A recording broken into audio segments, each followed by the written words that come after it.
నమస్కారం RMK TV వార్తలకు స్వాగతం. నా పేరు సుమలత. న్యూస్ లో ముందుగా హెడ్లైన్స్.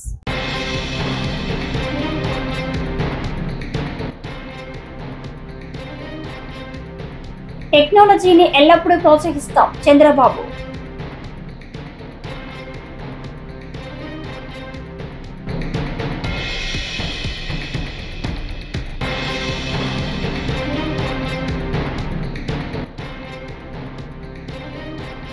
కల్తీ మద్యం వ్యవహారంపై Kethireddy Venkatarami Reddy hot comments.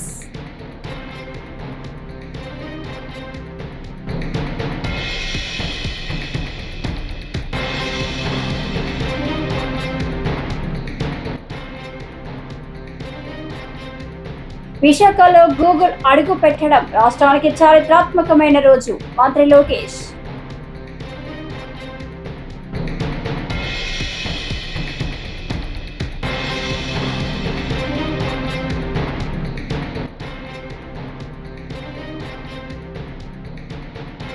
Medical కాలేజీల ప్రైవేటీకరణ బాధ్యత లేని నిర్ణయం, Dharmana Prasadarao.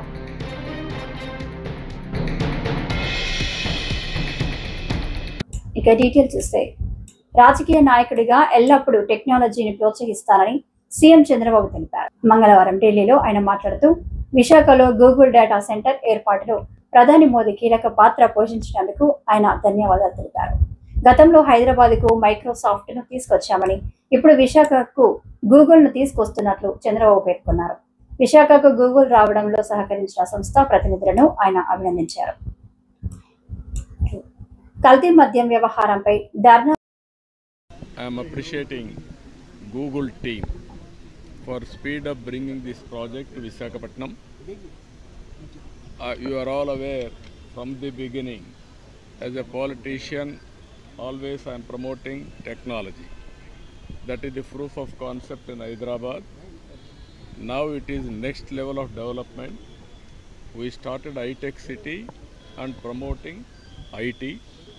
Now artificial intelligence and also data center and also quantum computing.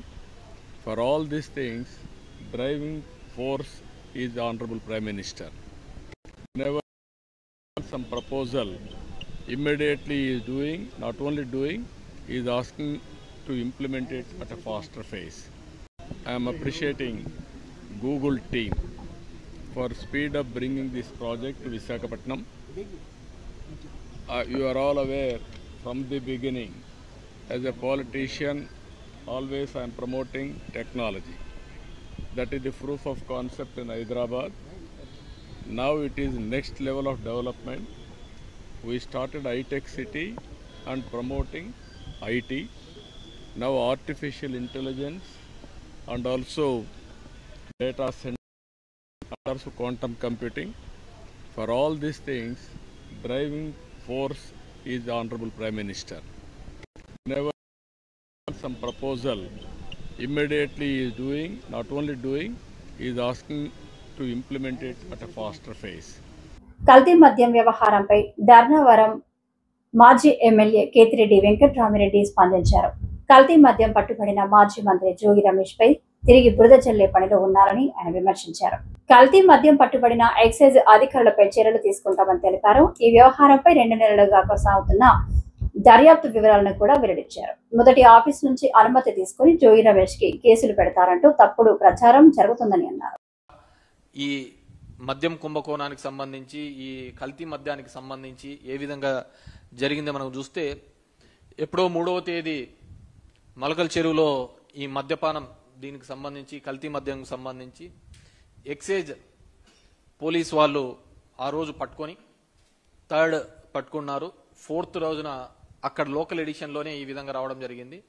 వస్తూ వాళ్ళు చెప్పిన దాని ప్రకారం చూస్తే, అక్కడున్న మనకు వీడియో కూడా ప్లే చేసి చూస్తే గన, వాళ్ళు చెప్పిన దాని ప్రకారం చూస్తే ఇది కేవలం ఒక 2-2.5 సంవత్సరాల కిందట నుంచి జరుగుతోంది, 2-2.5 నెలల నుంచి జరుగుతోంది అని చెప్పేసి వాళ్ళు ఇవ్వడం జరిగింది.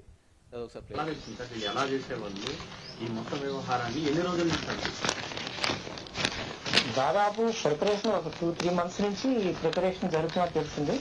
మాకు రాబడిన సమాచారం మాకు వచ్చిన వెంటనే దాడి చేయడం జరిగింది. అంటే ఎలా తయారు చేసేవారు అంటే ప్రాథమికంగా మీరు మిషనరీస్ గుర్తించారు కదా, ఇవన్నీ ఫెసిలిటీస్ లో ఉండాల్సినటువంటిది మారుమూల గ్రామంలో ఒక పల్లెలోకి తీసుకొచ్చారు అంటే ఇవన్నీ ఎక్విప్మెంట్స్ ఎక్కడి నుంచి వచ్చింది? సో 2.5 నెలల నుంచి ఈ కార్యక్రమం జరుగుతోంది అనే విధంగా అక్కడ ఉన్న డిఎస్పీను ఈసీను వీళ్ళు ఎక్సైజ్ సూపరింటెండెంట్ వాళ్ళు మాట్లాడుతూ చెప్పడం జరిగింది. కానీ ఈరోజు కథనాలు చూస్తే అది 2.5 సంవత్సరాలు 3 సంవత్సరాల నుంచి జరుగుతోంది.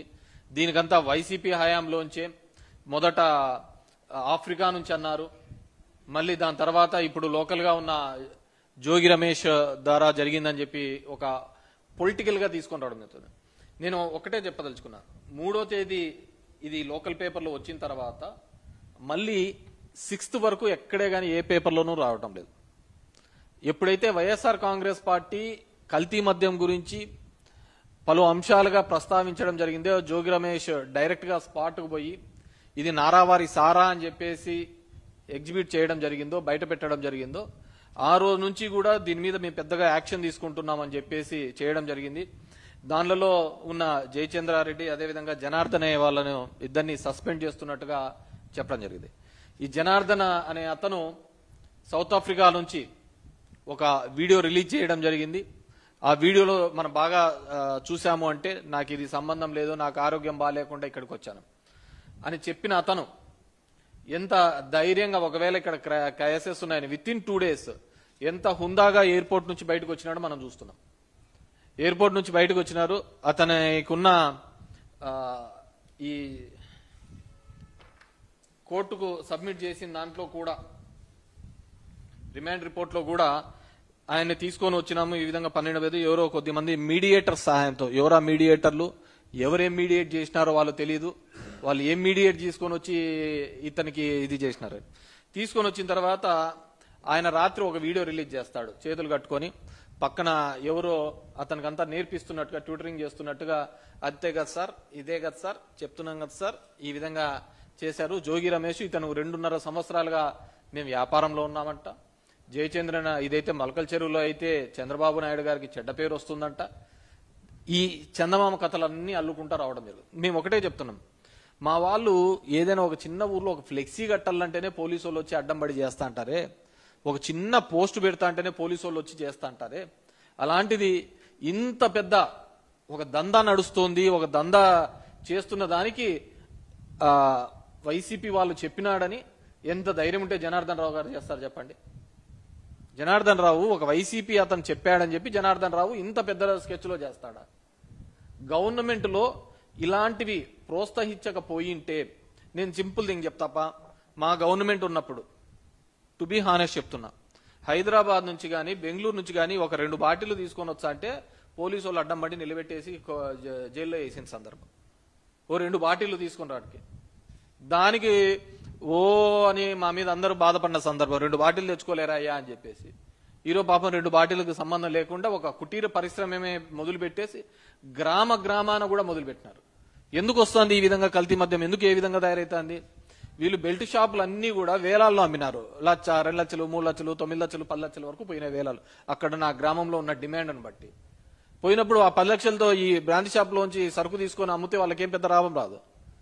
ఈ విధంగా కల్తీ చేసుకొని వస్తే మా ఏరియాలో కూడా, మా ధర్మవరం ప్రాంతంలో కూడా ఇప్పటికీ వైన్ షాప్స్లలో, కొన్ని తెలుగుదేశం పార్టీకి సంబంధించిన వైన్ షాప్స్లలో కదిరి నుంచి వచ్చి రాత్రిపూట వచ్చి బాటిల్ అలాగే ఉంటుంది, బాటిల్ అంతా ఇట్లా నీట్గా తిప్పుతారు, దాన్ని మాడుస్తారు, ఒక 2 కేసులు 3 కేసు, ఒక కేసుని 3 కేసులుగా తయారు చేస్తారు, వెళ్ళిపోతూ ఉంటారు. అంత నైటే వర్క్ జరుగుతూ ఉంటుంది.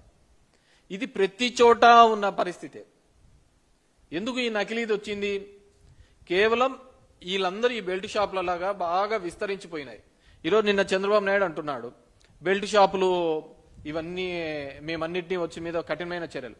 బాగా గుర్తుపెట్టుకోండి, ఆయన ఒక్క మాట అన్నాడు అంటే ఖచ్చితంగా దానికి వ్యతిరేకంగా జరిగింటుంది. మేము తీసేస్తామంటే ఒక 4 పెరిగింటాయి తప్ప తగ్గే ప్రసక్తే లేదు. లా అండ్ ఆర్డర్ మీద మేము. విశాఖలో గూగుల్ అడుగుపెట్టడం రాష్ట్రానికి చారిత్రాత్మకమైన రోజు అని మంత్రి లోకేష్ అభివర్ణించారు. మంగళవారం ఢిల్లీలో గూగుల్ తో ఒప్పంద కార్యక్రమంలో మంత్రి లోకేష్ మాట్లాడుతూ, ఇది గ్లోబల్ టెక్ మ్యాప్ పై ఏపీని బలంగా నిలబెట్టే మైలురాయి అవుతుందని ఆయన అన్నారు. కేంద్ర సహకారం, సీఎం చంద్రబాబు నాయకత్వంలో రాష్ట్రానికి మరిన్ని ప్రాజెక్టులు వస్తాయన్నారు. డిజిటల్ హబ్ దేశానికి మంచి గుర్తింపు తెస్తుందని మంత్రి లోకేష్ తెలిపారు. And technology is here, and if you look at it as a state, Andhra Pradesh has always embraced the use of technology. Under the Chief Minister's leadership, we've always been ahead of the curve, and I believe we're doing it all over again. So I'm really excited about this journey, and I'm sure what we've achieved in 13 months, next time around we'll do it in 12 months. And this is a historical moment, not only for Andhra and Google, but I think it's a historical moment for Bharat. It's not just about a data center, it's about the kind of services, the kind of economic empowerment we can do at the grassroots level. So we're really excited as Andhra Pradesh to lead it from the front, and I look forward to working together. Thank you. And technology is here, and if you look at it as a state, Andhra Pradesh has always embraced the use of technology. Under the Chief Minister's leadership, we've always been ahead of the curve, and I believe we're doing it all over again. So I'm really excited about this journey, and I'm sure what we've achieved in 13 months, next time around we'll do it in 12 months. And this is a historical moment, not only for Andhra and Google, but I think it's a historical moment for Bharat. It's not just about a data center, it's about the kind of services, the kind of economic empowerment we can do at the grassroots level. So we're really excited as Andhra Pradesh to lead it from the front, and I look forward to working together. Thank you. And technology is here, and if you look at it as a state, Andhra Pradesh has always embraced the use of technology. Under the Chief Minister's leadership, we've always been ahead of the curve, and I believe we're doing it all over again.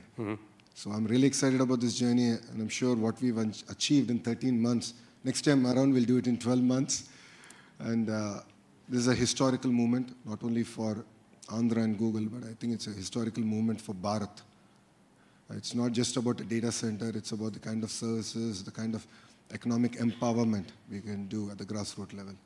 So we're really excited as Andhra Pradesh to lead it from the front, and I look forward to working together. Thank you. TDP అసమ్మతి నేతలకు ఆ party నేత జేసీ ప్రభాకర్ రెడ్డి హెచ్చరికలు జారీ చేశారు. సోమవారం అనంతపురం జిల్లా తాడిపత్రిలో నిర్వహించిన సమావేశంలో టీడీపీకి చెందిన నేతలు కాకర్ల రంగనాథ్ ఆయన సోదరులను పార్టీ నుంచి సస్పెండ్ చేస్తున్నట్లు జేసీ ప్రకటించారు. అయితే తమను సస్పెండ్ చేసే అధికారం జేసీ ప్రభాకర్ రెడ్డికి లేదని టీడీపీ నేత కాకర్ల రంగనాథ్ స్పష్టం చేశారు. కాగా జేసీ ప్రకటనతో టీడీపీలో అంతర్గత విభేదాలు మరింత తీవ్రతరమయ్యాయి. ఒక అనవసరమైన వ్యక్తి, ఇది ఎందుకు పెట్టారో నాకు అర్థం కాలేదు, కానీ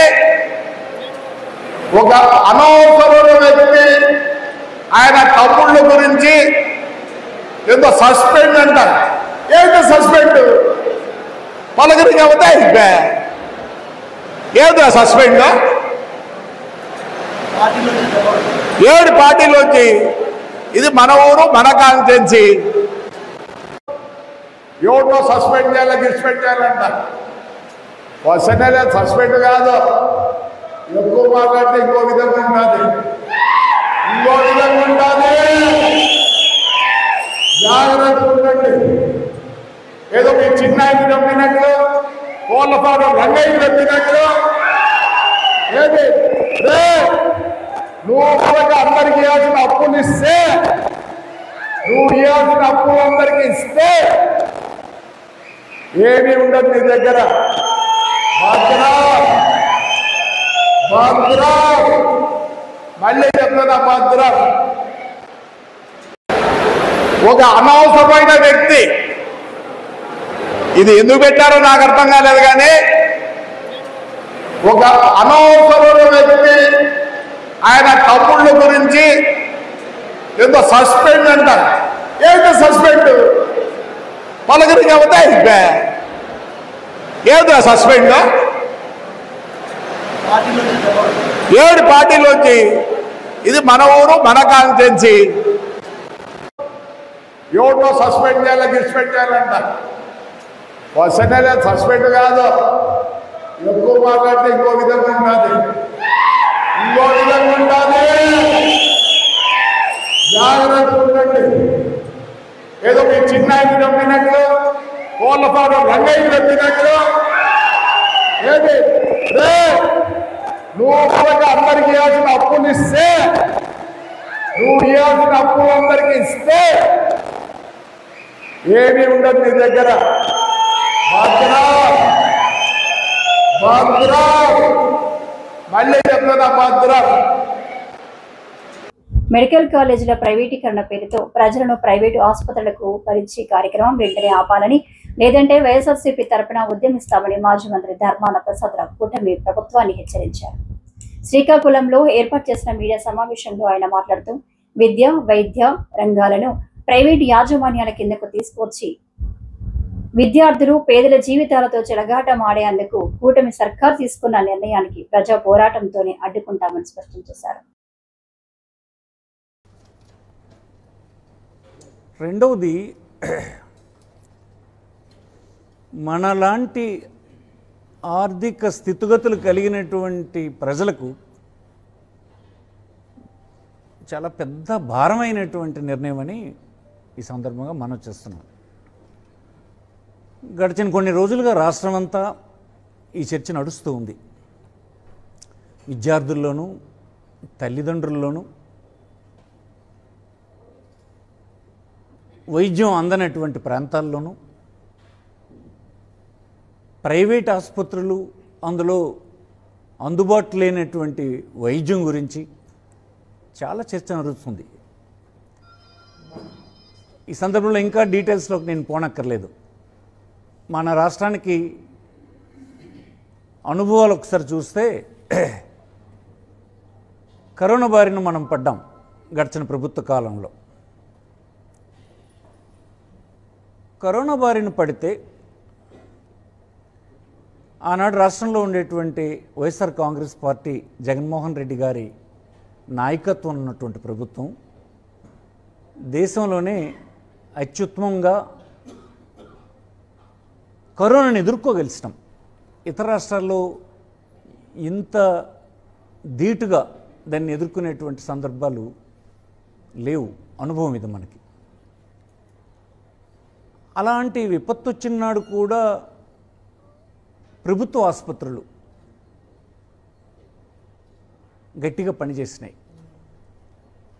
నిలబడగలిసినాయి, ప్రజల తరఫున భరోసా ఇవ్వగలిసినాయి. ప్రైవేట్ ఆసుపత్రులు ఎన్ని మనం విజిలెంట్గా ఉన్నప్పటికీ, ప్రభుత్వ అధికారులు ఉన్నప్పటికీ, ప్రైవేట్ ఆసుపత్రి అనేది ఆదాయం కోసం పెట్టుకున్నది కనుక ప్రజల నుంచి కరోనా భయాన్ని చూపించి దోపిడీ చేసే కార్యక్రమం దేశంలోనే జరిగిపోయింది. రాష్ట్రంలోనే కాదు, రాష్ట్రంలోనే జరిగింది, దేశంలోనూ కూడా జరిగింది. అంటే ఆనాడున్నటువంటి ప్రభుత్వ ఆసుపత్రుల్ని గట్టిగా పనిచేయించగలిసినాం కనుక కొంతవరకైనా ఆంధ్రప్రదేశ్లో మనం తట్టుకోగలిసినాం. ఐఏఎస్ అధికారులని ప్రతి హాస్పిటల్కి ఇన్ఛార్జీల కింద పెట్టి భోజన వస్తువులకు అవసరమైనటువంటి ధనాన్ని ఇచ్చి చాలా విజిలెంట్గా ఉండడం వల్ల కొంతైనా నిరోధించగలిసినాం. కానీ అల్టిమేట్గా దేశంలో ఉన్న ప్రజలు ఎలాంటి అభిప్రాయానికి వచ్చారంటే, వైద్యం అనేది వదిలేశారు, గాలికి వదిలేశారు, ప్రైవేట్ వ్యక్తులకు ఇచ్చేశారు, వాళ్ళు ప్రజల్ని నిలువుదోపిడీ చేసేస్తున్నారు. కరోనా వచ్చి కుటుంబంలో ఒక సభ్యుడు చనిపోతే ఆ చనిపోయాడనే బాధ కంటే కుటుంబంలో మిగిలిన వారిని ఆర్థికంగా హాస్పిటళ్ళు దొలిచేసి మిగతా సభ్యుల్ని మానసికంగాను ఆర్థికంగాను భవిష్యత్తు లేకుండా చంపేస్తున్నారన్నటువంటి ఆవేదన ప్రజల్లో వ్యక్తమైంది. నిజానికి నేను కూడా చాలా కాలం శాసనసభ్యుడిగా, మంత్రిగా అనేక ప్రభుత్వాల్లో పనిచేశాను. నాకు కూడా అదే అభిప్రాయం. ఇప్పటికీ భారతదేశంలో, మన రాష్ట్రంలో వైద్యం అనేది మనం సరిగా చేయలేకపోతున్నాం. ఇచ్చేస్తున్నాం, ప్రైవేట్ పీపుల్కి ఇచ్చి మీరు దోచుకోండి అని వదిలేస్తున్నాం. ఇంత ప్రభుత్వాలు కలిగి 80 సంవత్సరాలు స్వాతంత్రానంతరం అనుభవం కలిగి నేడేమో మీరు ఇష్టానుసారం దోచుకోండి, మీ ఇష్టం అన్నటువంటి స్వతంత్ర రాజ్యంలో ఇచ్చేస్తే ఇది ప్రభుత్వాలకి, ప్రజలు ఎన్నుకున్న ప్రభుత్వాలకి ధర్మమేనా అడుగుతున్నాను. మనకున్న రాజ్యాంగం ఏం చెప్తుంది? ప్రజల ఆరోగ్యం అనేది కాన్స్టిట్యూషనల్ రైట్. ఇది నీ విధి, నీ అత్యంత ప్రాథమికమైనటువంటి నీ తాలూకు బాధ్యతల్లో ఇదొక బాధ్యత. ప్రజల తాలూకా ఆరోగ్యాన్ని కాపాడడం అనేది నీ బాధ్యత. అది చేయలేకపోతే మరి ప్రభుత్వాలు ఎందుకు? మిగతావన్నీ మీరు చేస్తారా లేదా అన్నది సెకండరీ. విద్యకు సంబంధించి, ఆరోగ్యానికి సంబంధించి ప్రాథమికంగా ఉండేటువంటి బాధ్యతను కూడా మీరు స్వీకరించకపోతే ఎలాగా? దానికి వ్యతిరేకంగా నిర్ణయాలు చేస్తుంటే ఎలాగా? ఈనాడు రాష్ట్రంలో ఉండేటువంటి 9 కళాశాలలు గడిచిన కాలంలో జగన్మోహన్ రెడ్డి గారి నేతృత్వంలో ఉండేటువంటి వైఎస్ఆర్ కాంగ్రెస్ పార్టీ ప్రభుత్వం శాంక్షన్ చేసినటువంటి కాలేజీలు ఏ ప్రాతిపదికన చేశారు? 26 జిల్లాలు ఈ రాష్ట్రంలో ఉంటే, ఆంధ్రప్రదేశ్లో ఉంటే, ఏ జిల్లాకైతే ఆసుపత్రి అవకాశం లేదో, ప్రజలకు, సామాన్యమైన ప్రజలకు ప్రభుత్వ పరంగా వైద్యం అందించడం కష్టమవుతున్నటువంటి జిల్లాలను ఐడెంటిఫై చేసి ఆ జిల్లాల్లో ఈ కాలేజీలన్నీ ఇవ్వడం జరిగింది. సుమారు 17 కాలేజీలు శాంక్షన్ తీసుకురావడం, అందులో గవర్నమెంట్ ఆఫ్ ఇండియా ఇచ్చినటువంటి ఒక స్కీమ్ ద్వారా వచ్చినటువంటి కొన్ని కాలేజీలు అయితే, మిగతావన్నీ మనం ప్రభుత్వమే ఒక సిస్టమేటిక్ పద్ధతిని అనుసరించి ఈ కాలేజీలు నడవడానికి అవసరమైనటువంటి విధానాన్ని రూపొందించి, ఆ విధానం అంటే ఏంటంటే 50% సీట్స్ 15,000 రూపాయల ఫీజుతో విద్యార్థి చదువుకునేటట్టుగా,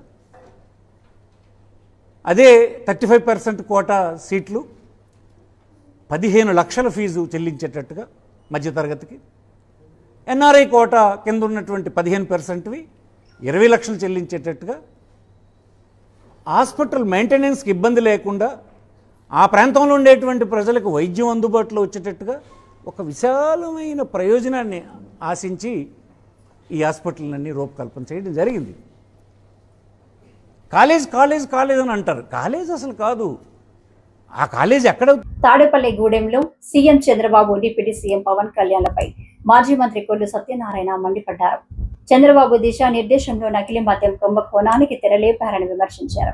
పేర్ల కోట్ల దోపిడీకి సీఎం తయారు చేశారని అన్నారు. రాష్ట్రంలో నకిలీ మద్యం కేంద్రాలు నడుస్తున్నాయని ఆరోపించారు. 1.48 కోట్ల క్యాన్డ్ మద్యం బాటిల్స్ తయారు చేయగా వాటిలో 50 లక్షల బాటిల్స్ నకిలీవన్నారని తెలిపారు. రాష్ట్రంలో చాలా ఆందోళనకరమైన పరిస్థితులు ఈ కూటమి ప్రభుత్వం ద్వారా జరుగుతూ ఉన్నాయి. ఈ కూటమి ప్రభుత్వం, తెలుగుదేశం అధినేత రాష్ట్ర ముఖ్యమంత్రి దిశానిర్దేశం దర్శకత్వంలో నకిలీ మద్యం కుంభకోణానికి తెరలేపి వేల కోట్ల రూపాయలు దోచుకోవటానికి ఒక స్కీమ్ను తయారు చేయడం జరిగింది.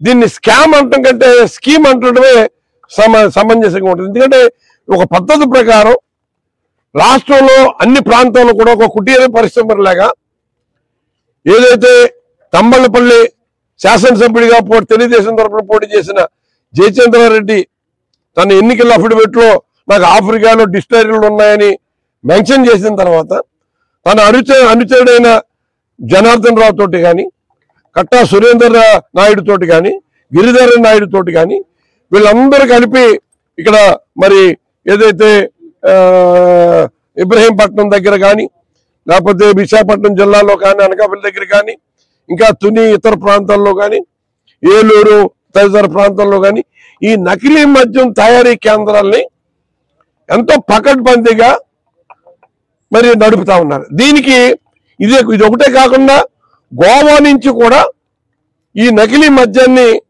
లారీలు తరలిస్తున్నారు. దీంట్లో కేవలం స్పిరిట్, కలరు, ఎసెన్స్ కలిపేసి మద్యం తాగిచ్చేస్తా ఉన్నారు. దానికి 7-8 రూపాయలు ఖర్చు అవుద్ది ఒక క్వార్టర్ బాటిల్కి. ఇవాళ పవన్ కళ్యాణ్ ఎన్నికల్లో ఏం చెప్పాడండి? జగన్ మందు బాబులు గుండెల్ని పిండేస్తున్నాం, మందు బాబులకి వాళ్ళకి మంచి సంపూర్ణంగా తృప్తి పడేలాగా నాణ్యమైన మద్యాన్ని అందిస్తానని పవన్ కళ్యాణ్ వాళ్ళ ఎన్నికల్లో చెప్పడం జరిగింది.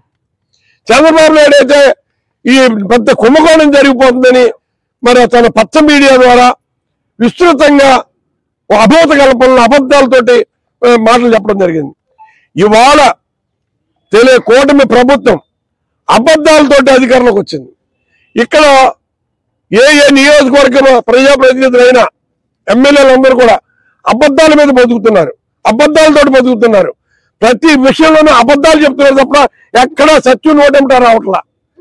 ప్రతి దానికి ఒక స్కీమ్ తయారు చేస్తారు, ఒక డెవలప్మెంట్ అంటారు, కోట్లతో చేస్తున్నారు.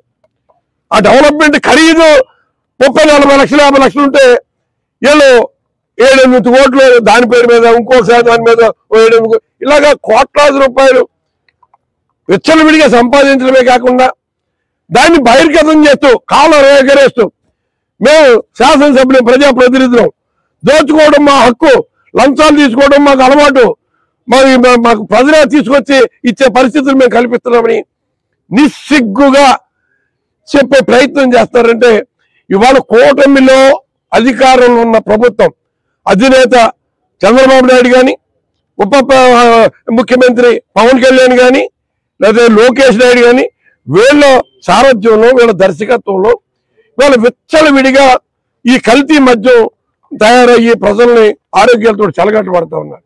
ఇవాళ ఈ ఒక సంవత్సరం లెక్కేస్తే 1,48,00,000 క్వార్టర్ల మందు అమ్మినట్టుగా ఎక్సైజ్ వాటర్ డిపార్ట్మెంట్ చెప్తున్నారు. ఇది కాకుండా దీంట్లో ఒక 30% అంటే ఒక 50 లక్షల క్వార్టర్లు నకిలీ మద్యం తయారైనట్టుగా చెప్తున్నారు.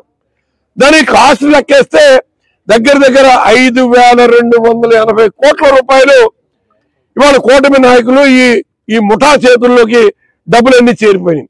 డబ్బులు చేరిపోవడమే కాకుండా ప్రజలు అది తాగిన వాళ్ళందరూ కూడా ఆరోగ్యం పాడైపోయే పరిస్థితులు ఉన్నారు.